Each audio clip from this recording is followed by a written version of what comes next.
Hello and welcome. This is Best Foot Forward Shoes, the podcast. My name is Harrison Cable. Thank you so much for joining us. This is episode 42. Thank you so much to everyone who has subscribed on YouTube, who's been checking us out for all the visual aspects, showing all the photos and seeing our beautiful guest faces.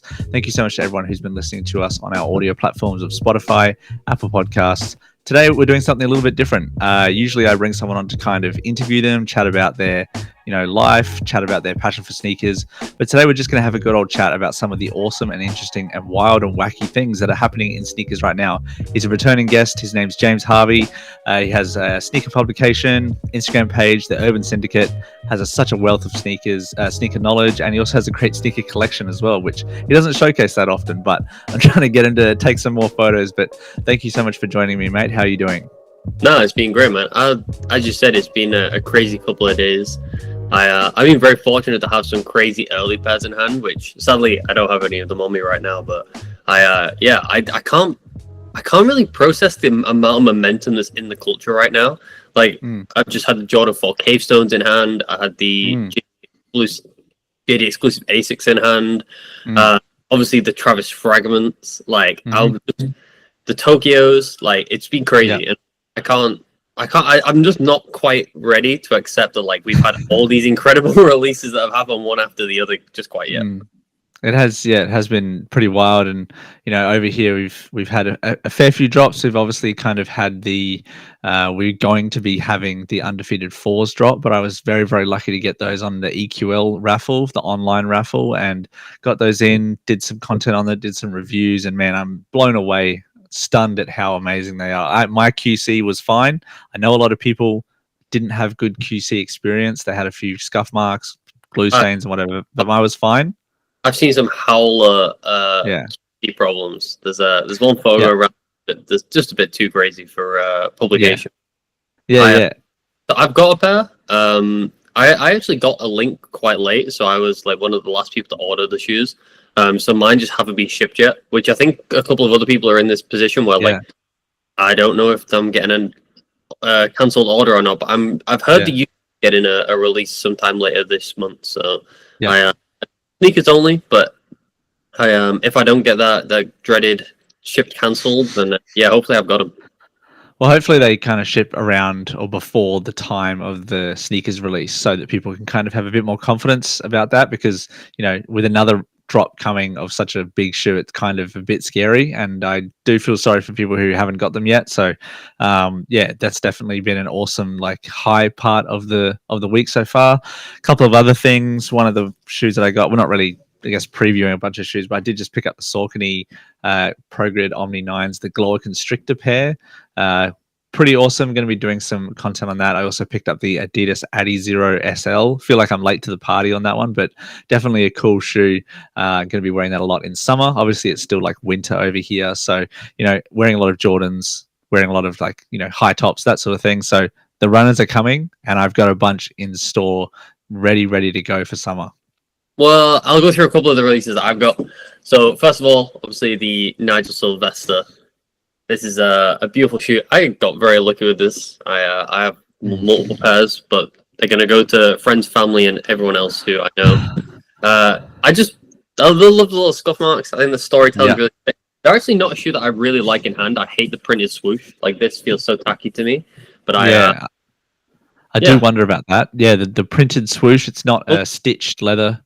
Like it inside and then printed on the outside. I'm that's a no from me. But the storytelling, the way that they've released it, and again all the activations they did in New York. Nigel Sylvester gifted them to the McDonald's employees as part of his McDonald's rollout, which I thought was really nice to see people who aren't in our culture being brought in an organic way. I thought that was beautiful. So again, he smashed it. Really, really happy with the shoe. And I think, again, storytelling wise, it's A1. I just think there's details that I actually don't like.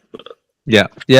I mean, it's going to be, it's kind of another string in his bow that he's building, his brick by brick, so to speak, his legacy of sneakers. And I think that piggybacking kind of off the other Jordan one he did, the high top, this was the sample version of that, a black high top, but they released it as a low. I did want to ask, how's the leather quality? Because I've been seeing a bunch of really, really good pictures of the leather. Yeah, they're beautiful. I'll be really honest. I'm not disappointed at all. It's literally just that like printed swoosh that I think for me looks a little tacky, but I appreciate the storytelling where like it fell off and he drew it back on. Like I get it. Yeah. I just think Yeah, and all the distressed marks on there, like from where he's previously ridden his bike and all that kind of stuff. Yeah. So no, that's all pretty cool. That's cool. So next up, I've got the Friends and Family Adidas Clot Stan Smith. I can't lie. So I went to the Clot Stan Smith pop-up on the final day. Was very fortunate to get these. I've been told that there was 20 pairs, but as you know, with a lot of these things, they're not numbered, so you never know what the actual details are. The normal has is pretty similar, but doesn't have this like beautiful Clot logo on the back. I just think it's really cool to have something that's so limited. Like it's something that'll just stay in the collection, and then hopefully next time I bump into Edison, I'm gonna get him to sign it so I can have it on display. Because I love having something that's signed like that, and that white that makes it the perfect canvas for a signature right down the side here. Yeah, very, very nice. And speaking of Edison Chen, we kind of had a little bit of a news bomb where his store Juice was getting sued by not $126 million by Nike for $126,000, which it was funny to me how quickly everyone just ran with that million figure. And I was like, just slow down. It was take it easy. It actually like put in like that. So from what I hear, there was like an admin error on the actual like legal filing. So like that was a figure that was released to the public. So I get it on both sides. 127 million would have bankrupted him. Exactly. It's like that was so ridiculously large that it should have had. Some people should have been like, I don't. Does that sound right? I don't like. Really? Some of the figures for others lawsuits, and like 127 million wouldn't be unrealistic. Like I feel like depending on what the actual like contract is and how big it is, because Edison's done the MX1s, the Dunks. He's just done oh no, that might have been in Fragment actually, who did the book one. But like he's done Nike projects, so like I don't know what the contracts look like for something like that, but it's possible. I don't know what the actual like figures are for, but I've not looked into it. Yeah. Nice. Well, one of the reasons why I brought James on as well is because we wanted to do this a little bit earlier when it was closer to the Paris Fashion Week, which was kind of a sneaker hubbub and a hotbed for all of these like new releases and like previewed like sneakers and all that. And James was there. He showed me his calendar, and it was literally back to back. And I was asking, when are you going to sleep?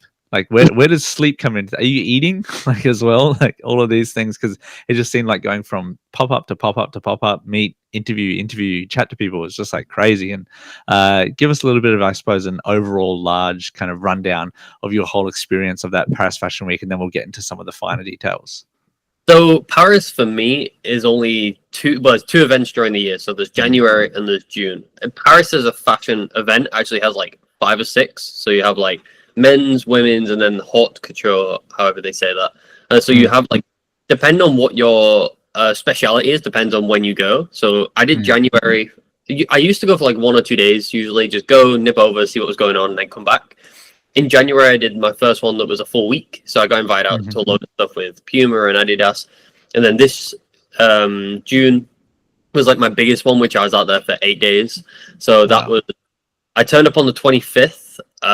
Flew in 2 suitcases, 1 full, 1 empty, because you always bring back almost a suitcase full of stuff. And then literally from day one, I arrived at about 6 p.m, got my Airbnb keys, and then we just hit the ground running. That evening there was a party with Undefeated, and then I think I was out till like 3 a.m. that morning with that Oakley Undefeated event. And then from there, the momentum just hits, because like the first meeting the day after was at 10 o'clock. So you have like 4 or 5 hours sleep, and then you basically run on adrenaline, alcohol, and a mixture of endorphins from everything else that's going on the whole time. Coffee, energy drinks, all of that. Well, it's crazy because a lot of these places will have free food or free drinks. So like you're going for a meeting, and at the meeting you'll have a croissant, you'll have a coffee, you'll sit down, you'll speak to those guys, and then you're jumping in an Uber to go to the next meeting, because the distance, the time, like everything's quite short. So like in January, the idea was I had a map on Google Maps, and I put pins in everywhere. So it'd be like, here's this meeting, here's that meeting, here's a pop-up that is like happening on a certain day, or like over these few days. And what I tried to do is, when I was in a certain area of Paris, I try and do as much from that area as I could at one time. Gotcha. it didn't work. So this time when I went to June, I like structured my calendar, and I can show you. My calendar looked like this. Yeah. So like I had certain locations I had to go to, certain places I was going to go to, some brands I had to meet up with, and then I had things that were optional on top of that. So this is like my main calendar of like meetings with Asics, Adidas, Nike, Puma, New Balance, Keen, Brooks, and then on top of that, I then have activations with certain friends of family events, or there'll be certain little things I've been invited to. Like I got invited to the Hardy's pop-up, which was with Tyshawn. So like I wanted to go to that, but it wasn't necessarily a must, and it was over the top of something else I was doing. So like I went to that meeting, it finished a little early, nipped there. So like it was just one of those things where sometimes you can't do everything, and you have to accept that like there was one evening where there was like 4 events at the same time, and I had to pick which one I wanted to go to and which one was closer. I tried to get into the Joe Freshgood's New Balance party, but I was like half an hour late, and it was lock off. They couldn't get in. Don C was outside. Young Corey was outside. Like they couldn't get in because it was like so packed. So I it was a crazy week. It's interesting because, like I said, I took a full suitcase and an empty suitcase. I went over with 2 pairs, and I came back with like 7 pairs. So like while you're there, there's a lot of giftings, a lot of opportunity to meet people who are designing, interview. I interviewed Salehi Bembry around the release of the Vellum SB. I interviewed Don around the release of his Brooks Caldera 8. I tried to organize an interview with Joe Freshgoods, but that didn't really materialize. Obviously, saw Jeff Staple. We leaked the J-Tips Triumph 4-pack. That's very nice. With J-Tips Blessing, of course. So it's just one of those places where, like, again, everyone is there. It's impossible to do everything. Like, the day before I arrived, Joe Freshgoods released his 2000 collab. Because Paris is split into Fête de la Musique, which is like a music festival, and then the Fashion Week afterwards. So, like, I turned up on the 25th, I mean, and these released on the 24th. So, like, I ended up in a situation where, like, I just missed them, so I couldn't get them, but there are other things that dropped during the week that I could. So, again, you just have to prioritize, and if anyone does want any advice or wants any help when they go out there, like, we go out usually as a group of 5 or 6 of us. At the end of it, it was just me and my mate Joe. He's into more high-end fashion, and obviously I'm into sneakers, so we sometimes play up where, like, he goes to the Rick show. We did some stuff with Samuel Ross in the afternoon, and then in the mornings I was having meetings with Converse and Nike and whatever it is. So like there's just so much going on that there is something for everyone, but it's one hell of an experience, man. Yeah, it's definitely like on the bucket list. I'd love to go and check it out. I know that you're in a very, you know, close proximity to France. You're in, the UK. It's a short flight. It's obviously international, but it's Europe is so kind of densely populated. It's tough for me as an Australian to kind of wrap my head around that you can fly for an hour and be in another country. Because to me, that you fly for an hour, you stay within your own state. Like that's all that is. So no, that definitely looked like a fun time. And seeing kind of everything happen. I know it was like over a month ago now, nearly 2 months ago. So have you recovered is the main question.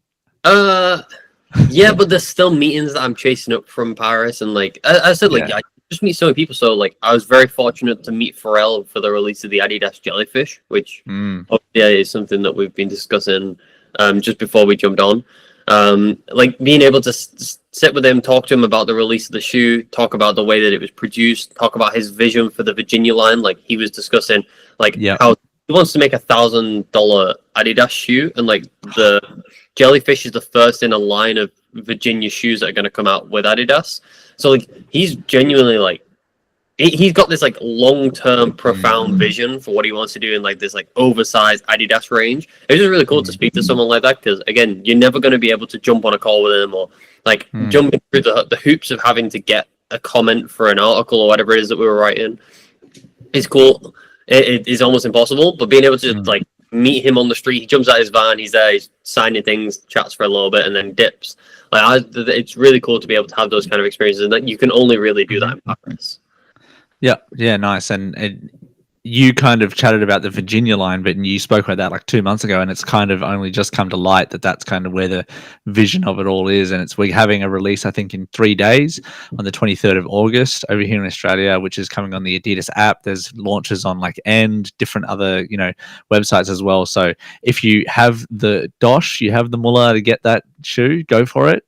I know you've got a pair sitting around, floating around somewhere, and you're obviously very keen on that orange pair as well.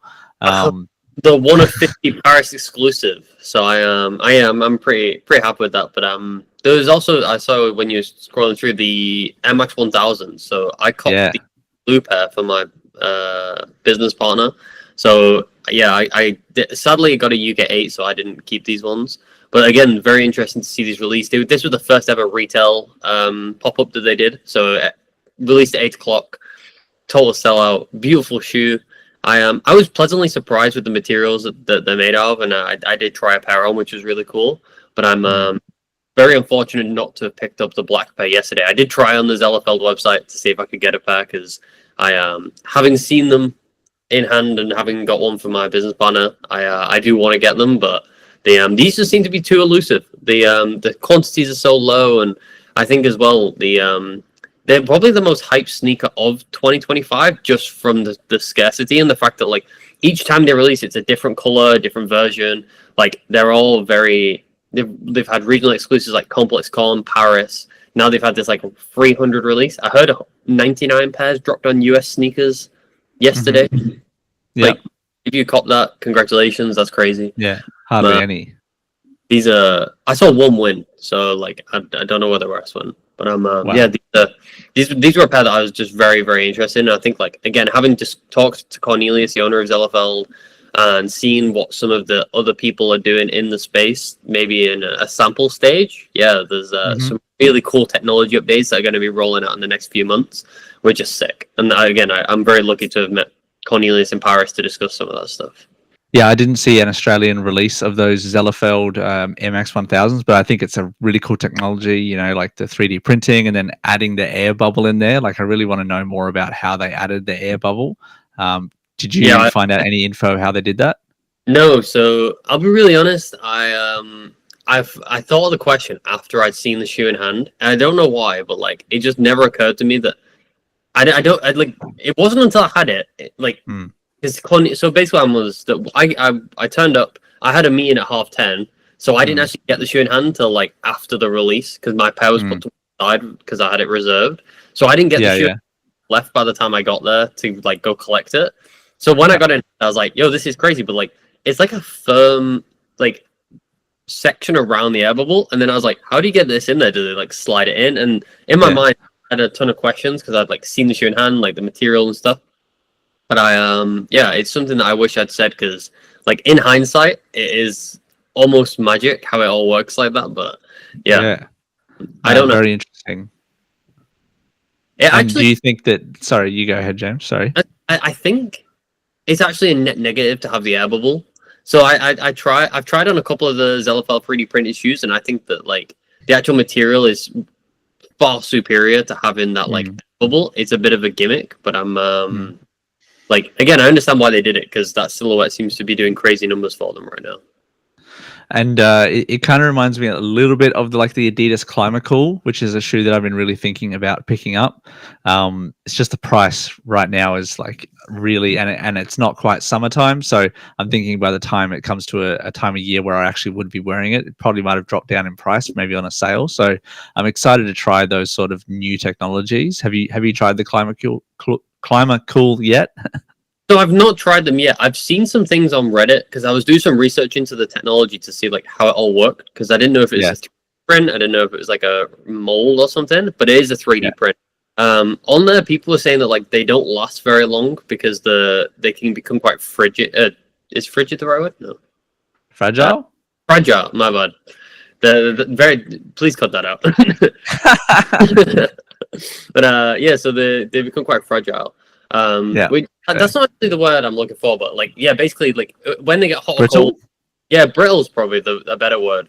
Like again, they break quite easily. So I'm not sure like just a quality control issue with a couple of pairs. I don't know if that's an issue with the line in general, but they've got like a mock version, which is a slip-on shoe, and now they have this laced version. I've not seen any problems with the laced version because I don't think there's probably less pressure on them with the laces being able to flex a little. But the mock version, the original one that released, that has some QC issues that are quite prevalent. Yeah, I think if I was going to get it, I would get the laced one because I like to have a little bit of a tighter fit. I don't really enjoy the kind of uncertainty you have with slipping around that you might get with a a slip-on shoe. So I think I get the lace version, but again, it's like $260 Australian, and I don't know what my size is. Like, it's a very lot of uncertainty. So I think I might just wait. But I mean, it's a cool like content idea. Like, I wore the Climacools for a week. Like a week straight type of thing, like a wear test. I'm interested to see, just because the technology's new, and I feel like we're in such a great place right now with sneakers where, again, like whether it be Asics and Saucony, Saucony just released their Lifestyle 7, I think it's called. Asics just released their 360 Quantum AMP, which is the Jound, I've got the grey pair, yep. So they're doing the retail version as well. So like, this is a really cool running tech. That's literally, this was the first version of the shoe, and then they did the GR colorways. Really exciting for the brand to be able to like be pushing in these different ways. Obviously, Adidas has got this new Harmony, which is a redo of a 2000 shoe, but like this crazy tech. Like, it's all tech focused, and I think it's just really cool to see again we're in this almost new wave of sneakerheads who care less about like, oh my god, that's Jordan 1 low or whatever it is, and it's more like, oh, this is a full version of this sneaker, or they've, like, again, you were discussing the Adizero SL72, like the SL72 with the Adizero on top is just like, it's just a cool idea, cool invention, like taking two different silhouettes and merging them together. I feel like there's a lot more potential to blow up, which I think is really cool. I'm trying to grab them here.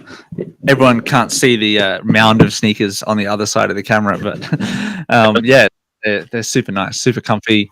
Again, summer shoe, going to be popping them out a bunch in summer. So yeah, definitely going to be wearing these a lot. And you mentioned Jeff Stable before, who you met in a while ago, and you chatted. Saw him Paris Fashion Week. He was talking about the two best sneakers of the year, and he was talking about this shoe and the Nike AVA Rover, which is two shoes that I don't think people are really talking about for any sort of sneaker of the year thing. And so when he kind of speaks, it's one of those like, oh, okay, he's got something to say, and I'm going to listen. So if anyone wants to check out Adidas running, there you go.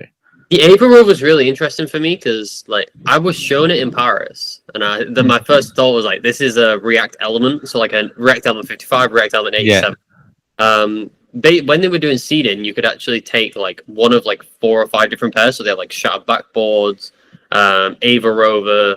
There's like an Air Max 95, Mandarin, a few others. So like, nobody I know picks the AVA Rover except one guy that I saw rocking them like later on in the day, and I just think got totally outshined by everything else. But as a staple, I do think that there's potential for that shoe to gain in momentum. Like, it's gonna be really interesting. Like, it's never gonna be like this super hype Air Max or whatever it is. Like, the React 87 had a very organic moment, and you can't really force that you can't force it to come back without sort of like crazy cosign.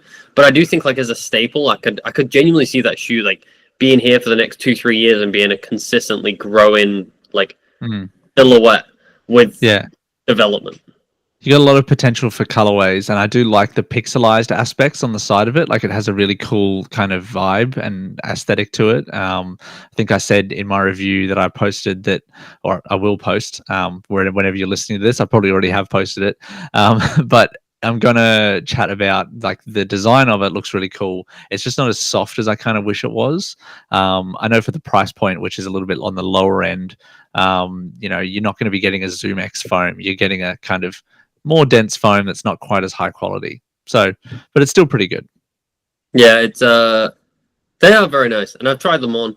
I actually don't own a pair. I got gifted the pair of the retail ones, but they weren't my size. So I've they're cool, and they're a shoe that, again, I could see myself wearing on a daily. But I don't think it'd be one of the things that like you get out for a sneaker convention, or if you're going to go meet up with like other sneaker sneaker people that I know. Yeah. Like it's not a pair that I'd ever get out and be like, oh my god, I'm gonna rock the AVA ROVER. So. Yeah, and they do definitely draw comparisons to the Yeezys in that aesthetic. The Yeezy 700, they definitely have a similar kind of stacked heel, pointy toe box vibe kind of thing. So, no, but they're definitely pretty cool if anyone is kind of in that budget friendly Nike runner, era. That's definitely a shoe that you can definitely grab. So those are a bunch of kind of new releases that I'm kind of excited about. There was one thing that I did want to get your kind of opinion about was the latest kind of Kith fashion shoe launch. He kind of did what was it, like a 6-pack with Adidas on a few of the Boost technology shoes, but he also did a little thing with Wallabies as well, combining some of the Adidas outsoles, like the 4D outsole, the Boost outsole, with some Clark's Wallabies uppers, as you can see right there. So speaking of 3D printed shoes, you've got the outsole there, and then he's got a bunch of different colorways, and you can see a bunch of the models as well in those first photos wearing them. He's wearing like a blue pair there. And then this is the Adidas that we kind of spoke about before. He's going to be, I don't know if these are actually like releasing in like full general release. I think it might just be a raffle or something. You might have a little bit more info on that.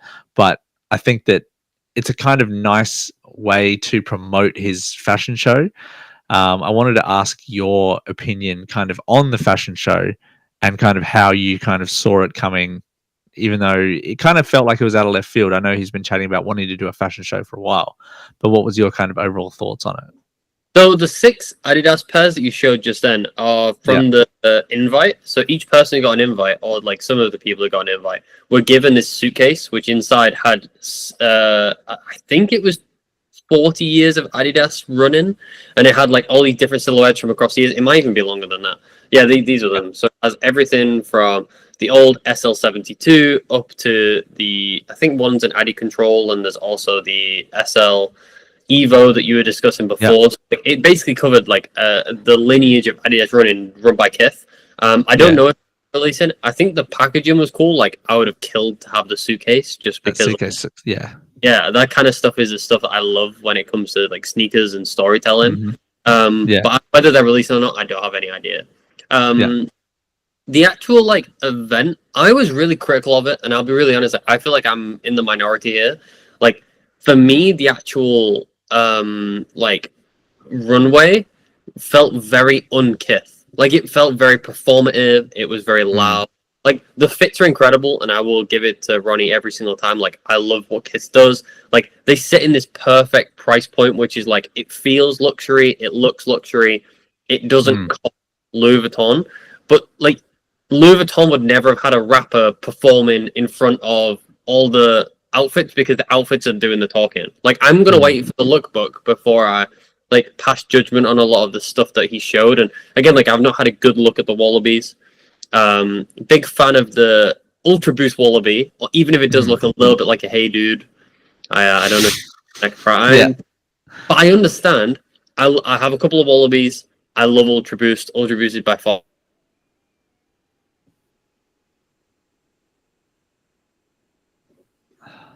together, but the 4D version, I just can't get behind the 4D Wallaby. Like I like me and Arab Lincoln were discussing it, and he said that he's all in on the 4D, and he didn't really like Boost. I'm completely the opposite. I think that I just don't think that the technologies match. It feels to me like some things aren't meant to be modernized too far, and I think like that 4D technology like stretches the Wallaby to a place where it just never meant to go. Like it's too wild, too crazy, too conceptual. Like just give me the simple Ultra Boost, add that extra level of comfort. Like, do you see what I mean? Like it looks Frankenstein, and I think that's my big problem with it. Like they don't naturally flow together like the Ultra Boost does. And I think I'm more on your side. Yeah, that the Ultra Boost kind of feels a little bit better. It kind of it fits a bit better than the 4D. 4D is kind of more of obviously a modern sort of technology. But yeah, I think that if anyone has a chance to pull these off, I think it's Ronnie Feig and Kith. It's cool that they did it, and I like, again, it's kind of crazy that he got anyone to sign this off. Like as a project goes, like after we saw the Sambas that he did, was it the Samba that they did, which was like the Clarks Adidas? I want to say I can't A remember. Samba and a Gazelle. I think there was both.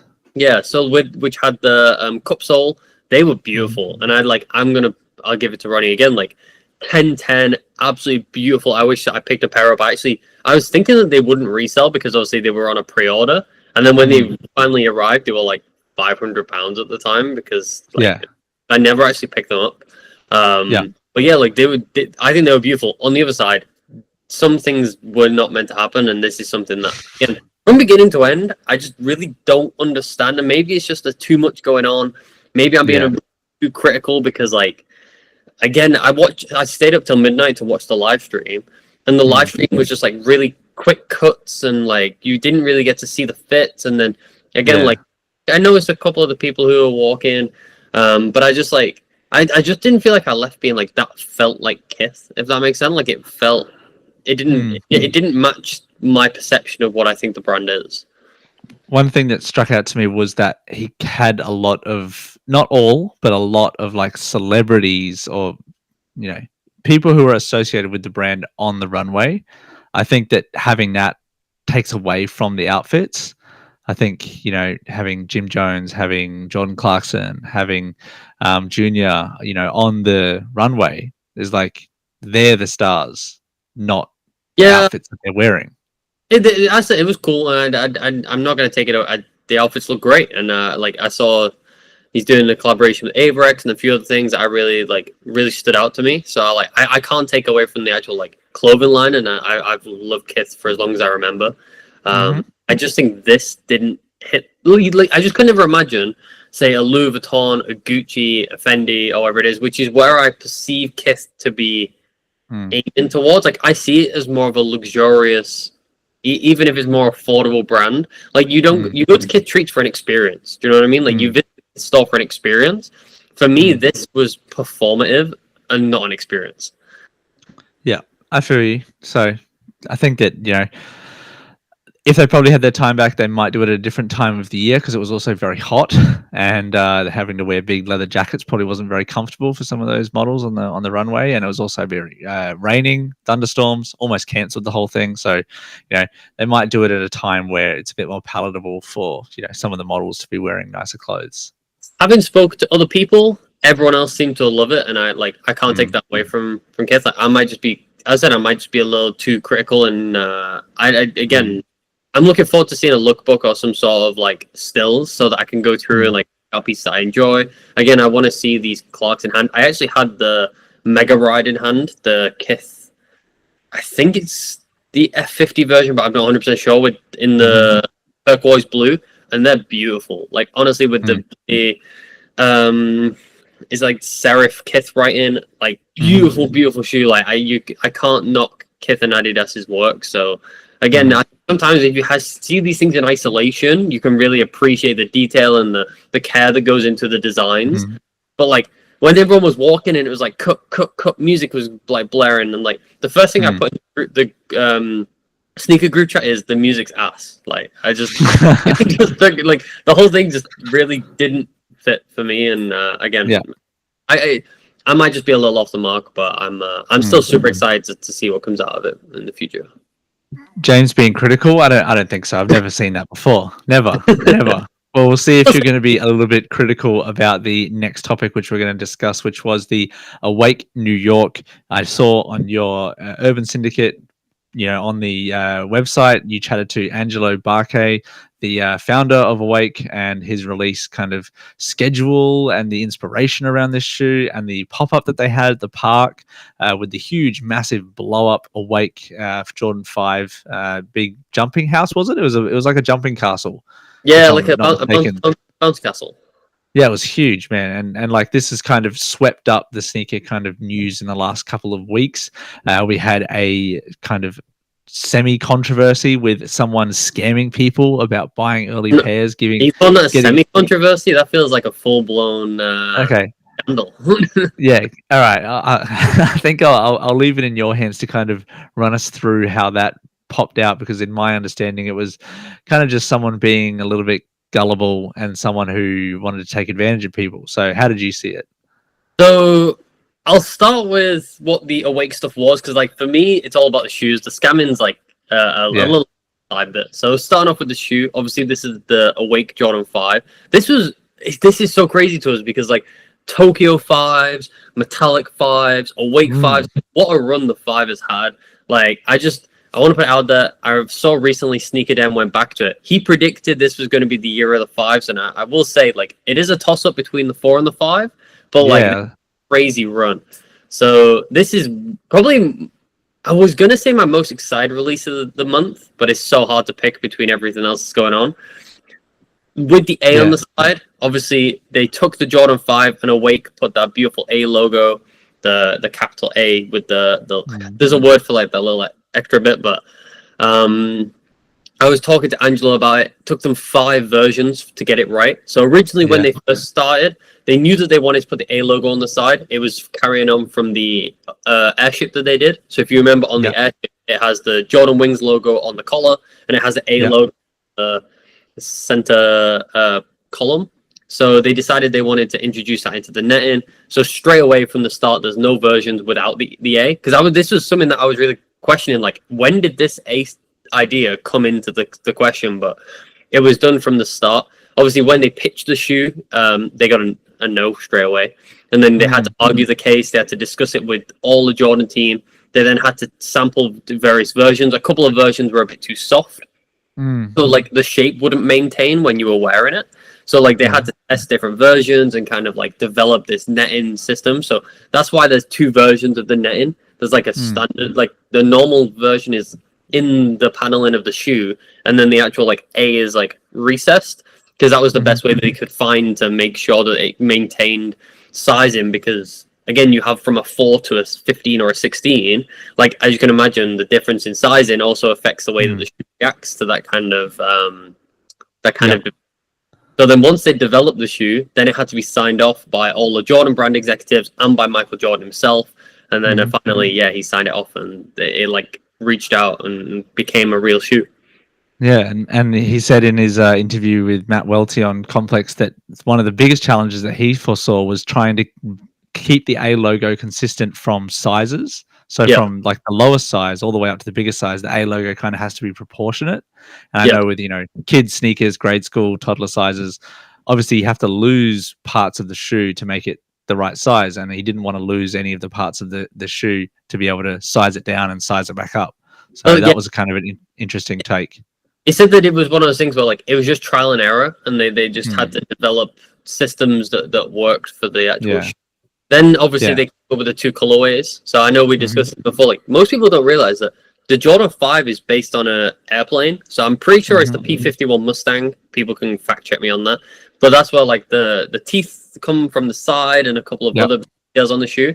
So they actually used a reconnaissance version of a British plane, which they painted pink that to match the skyline. So like, do you know when it's like in the evenings or in the mornings, the skyline pink? So they started painting the planes pink to match the camouflage, and this is the inspiration behind the pink pair of Jordan 5s. The people call them bubblegum. I think some people are also calling them, I can't remember the other pink colorway, Arctic pink.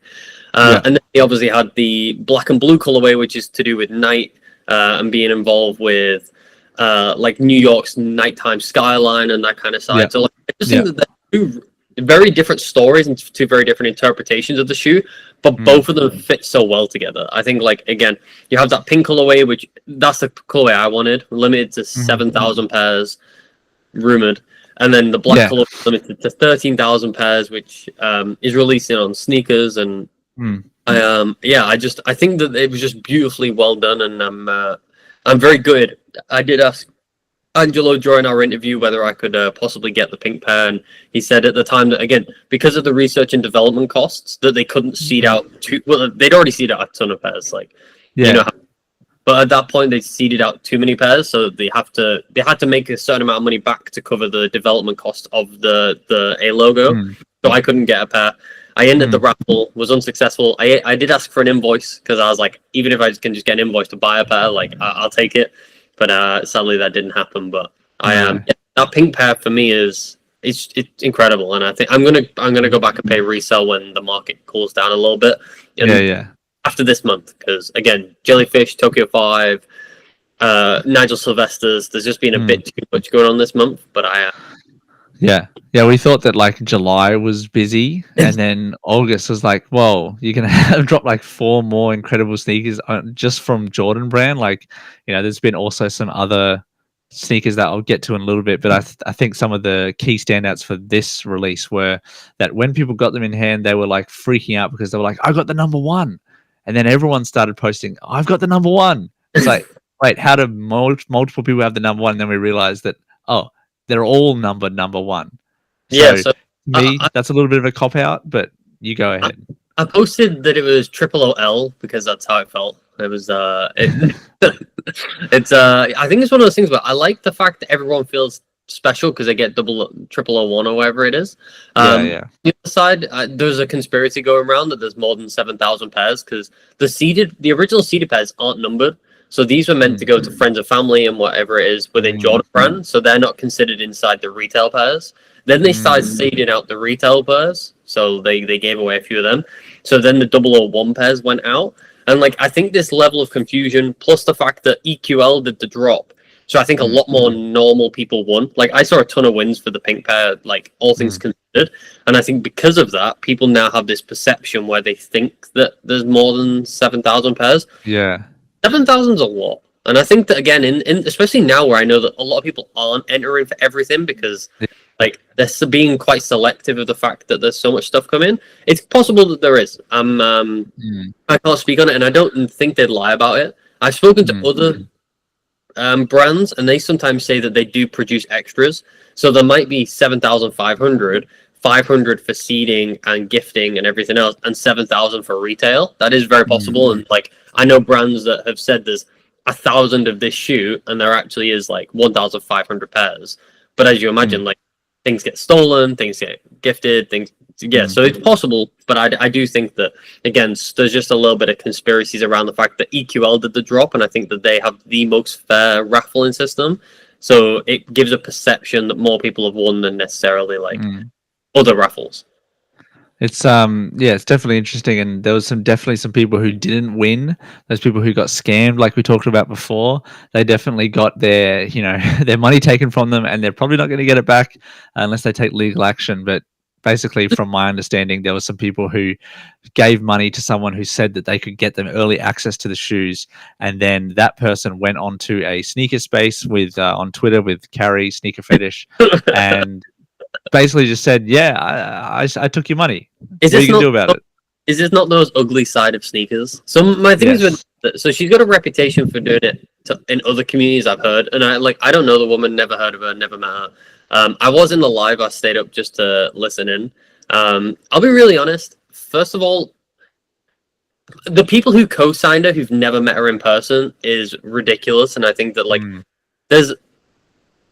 Without speaking bad on anyone's name, there's definitely some sort of repercussions that should happen to this, even with just within the sneaker space, because I've seen people trying to rehabilitate the scammer because she only just turned. She posted like, I've just joined the sneaker community on Twitter, and then 3 days later, scams everyone, and everyone's like, well, she only just got here. She doesn't understand the game. Like people are so forgiving for someone who's scammed like 10 grand out of everyone. That's crazy. The reality is that she did have an early link, so she was given a link that worked to buy shoes. She's selling the link for $105 or whatever it is. The number changed depending on how pretty you looked or depending on how many followers you had. Because I saw some people paid $100, I saw some paid 175. But yeah, she was selling this link, and for the first couple of people, it worked. So they were then co-signing her as like, oh yeah, I know a guy called Jit got a pair. Well, he got both pairs, I believe, through her link. So he posted it, and that post went semi-viral because obviously he got his early confirmation way before everybody. And then from that, they were like, she was then selling the link to other people, but they cut the link. So originally there was a link, like you could just log in and buy the pairs. Then later on, it was a one-time use code. So I think early on, the intention was for her to just sell the link and to pass it on. They then cut the code or the link, but she just carried on selling it because so many people were asking her for it. Is that I mean, I wouldn't. I lost you there for a moment. I would say it's not, just to answer your question, it's not stupid of her. It's smart, but it's stupid of people to continue to give her money for something that, you know, you Well, only just so go for it. Yeah. so I saw the post and I was like, that sounds too good to be true. Yeah. But I am a little tempted. And I'm like, I'll be really honest. In my head, I was like, so I actually had the interview with Angelo later on in the day. So I saw it and I was like, I'm going to see Angelo later. Like, I'm not going to do that. If I didn't have that meeting with Angelo in the day, would I have messaged her? Could I then be having a very different conversation? Maybe so. But I really, like, for me, it was just a case of, again, some people co-signed her like way too soon. She like literally just turned up. She was followed by J-Tips and a couple of others. So people thought that was like him co-signing her as well. So like, again, it just became messy with the fact that like, is a follow on Instagram a co-sign? Like, for me, it's not. Like, I know people who are genuinely like horrible human beings who are followed by some of the biggest names in sneakers. Like, I've had really terrible experiences with them personally, but like other people will speak really highly of them. So I would always say do your own due diligence when it comes to this stuff. But with the sneaker as hype as these, and with the fact that people were getting desperate because they're so limited, I'm sympathetic with the fact that like I understand it, and the fact that a couple of people got their wins early, co-signed the fact that he did have this like secret backdoor entrance to get in. So the need to get in early sometimes makes people do some crazy things in terms of like either paying way too much for an early pair of shoes, like a huge amount to try and get an early review or photos or something like that. And then obviously with this pair, with the, you know, scarcity of the pair, it's going to make people do some crazy things. So yeah, I understand both sides. I'll be real honest, I got friends and family for the undefeated fours, like just after the raffle dropped. So the raffle was open, and then I got given the link to like this back end entrance. But I didn't share it with anyone. It was a one-time use code, whatever. Yeah. I just find it very interesting to see that, like, again, for me, when I received that, like, I didn't tell anyone until after I purchased the shoe. Like, I made sure that the order had confirmed. I made sure not to share the code or the link with anyone. Yeah. I just think it's a perception thing. Like, for me, that's a privilege to be able to have that. And like, again, the brand always, please don't share this with anyone. This is for you. Like, it's almost like a co-sign. Like, they're like, we really appreciate your support. We really appreciate like you as a person. Here's that opportunity. So yeah, if someone's selling those as a backdoor, first of all, like that's a betrayal of the brand giving you that act. And then on the other side, like it is kind of suspicious that anyone would have that if it didn't come from like somebody super high up in the company. Yeah, it's very, very fishy. And you know, you question how did she even get the link, and it's got to be from some sort of personal connection. Maybe she had like dirt on someone. From what I've heard, like friend of a friend of a friend. So like someone had the link, passed it to somebody else, some passed it to her, she gets it, and she's then selling it. So it's like it's not even like her link, it's somebody else's link and they've already passed it around. So like again, as Angelo said, like by the time we'd spoken, like all the pairs had gone. So I don't know how fast like it went out, but like at one point people were just able to buy the shoes like off the website using the link, and that's what I think the problem was. Yeah. No, it's definitely very interesting, and I think it's a kind of it helped them be in the news a little bit more. Of course, you know, not for good reasons, but sometimes any publicity is good publicity when it comes to sneakers. So there's definitely stuff like that. There's just too much controversy around sneakers all the time. Like we never have any good news. Like it's never like, again, I give the Jay Guido, I think that's just how you say his last name. Yeah. Jay's Fire Fridays. Yeah, exactly. Hashtag Fire Fridays. Please follow him on Instagram. Bro, like he does such great work in the community. Again, like I'll give Carrie his flowers, even if I think he deserves a little bit of criticism for his cosign. Like he does great work in the community. Ataf, Ad Sneaks, like these guys are like making genuine positive interactions in the sneaker space, and these guys are always overshadowed by nonsense bullshit that's going on. Like again, like because this stuff is the stuff that like sounds flashy and makes news. And again, Brother D's doing something called Soul Scholars in Pleasantville. Again, I've interviewed that guy. Really, really cool story. You should sit down with him. But like, they're the people who deserve to have their flowers and be like have their 10 minutes of fame. And I think that they get overshadowed by the fact that like again, we're all in for the controversy and for the wild headlines. And again, like Yeah. this woman should be ostracized. It should be like, yo, we learned from our mistakes. We're going to be do more due diligence. The fact that Yeah. people are trying to bring her back into the community with the whole like, oh well, she didn't know any better. Like, yeah, screw that No. bitch. Well, and like shout out also to someone who I thought of when you were talking about people who are doing stuff is Philip Lipschutz, heard of brand. I love I know you've been Philip. chatting to him. Yeah, come on, like give it up for him, man. And I really hope one day I get to either meet him or have a chance to purchase one of the Piggy Runners or any sort of collab that he does with Adidas or anything from Unheard Of. I'd love to get a piece of that. Did you read the interview we did with him? Man, it's so hard, right, Jin? Like, we spoke for like 2.5 hours, and honestly, like, I've never been so moved by someone's like just personal life story. Like, he has been through so much, like losing his sister, all of stuff. I genuinely like. I was editing that for hours and hours because like those things that like again when you're editing an interview, you want to take things out, you want to like make it concise, but like. Apart from rearranging a few bits, like I've removed barely anything because like from beginning to end, everything was just like so poignant, like everything linked together because like all the shoes you released from the Erica forward, like to I was like each one is interlinked with these other stories. Like each shoe has a little bit of his mum in it because like his mum's story is so harrowing that he doesn't want to like obviously make a shoe around that story, but like there's like little nods to all like it was incredible and like. Again, he's somebody I would love to just sit down with for another 5 hours and just like brains. Yeah, man. Like, I definitely would love to. I mean, I don't know if he ever would, but I'd love to like reach out to him to just chat to him on this podcast. Like, that'd be awesome. Try and tee that up. Like, that'd be so cool. Man, it's like kind of the fun part of doing a podcast that you do get to chat to people. Like, you're doing interviews with people. It's not just those short, sharp Instagram, TikTok clips where you don't really get a full context of things, and that's like the beauty of doing a podcast or long form interviews is you really get to know someone. You know what I mean? I don't like to throw shade, but apart from to the scammer, yeah, screw that. I don't really like those like short form content, and I know they do well, but like for me, you just don't get the full context of what I think. Like what you speak to Angelo about. The trials and tribulations of making this like one Air Jordan 5 version with the Awake logo, and like for me that is such there's just so much depth to it that again like these things with the Spitfire and everything else going on.